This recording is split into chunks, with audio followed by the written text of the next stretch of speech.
সাবেক প্রধানমন্ত্রী শেখ হাসিনা, তার বোন শেখ রেহানা, ছেলে সজীব ওয়াজেদ জয় ও সাইমা ওয়াজেদ পুতুলের স্বার্থ সংশ্লিষ্ট 31টি ব্যাংক হিসেবে 394,60,73,000 টাকা ফ্রিজ করা হয়েছে। অনুসন্ধান কর্মকর্তা ও দুদকের উপপরিচালক মনিরুল ইসলামের আবেদনের পরিপ্রেক্ষিতে মঙ্গলবার ঢাকা মেট্রোপলিটন সিনিয়র স্পেশাল জজ জাকির হোসেন গালিবের আদালত এই আদেশ দিয়েছেন।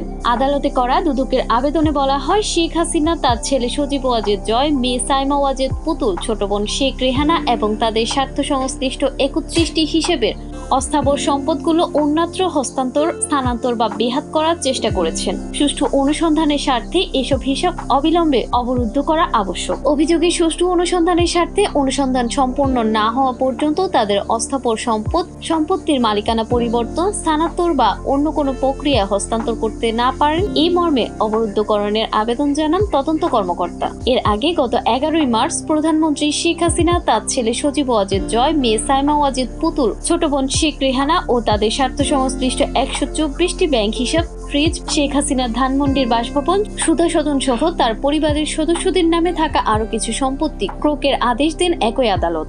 একই সঙ্গে হাসিনা সহ পরিবারের 7 জনের দেশ ত্যাগের নিষেধাজ্ঞাও দেওয়া হয়।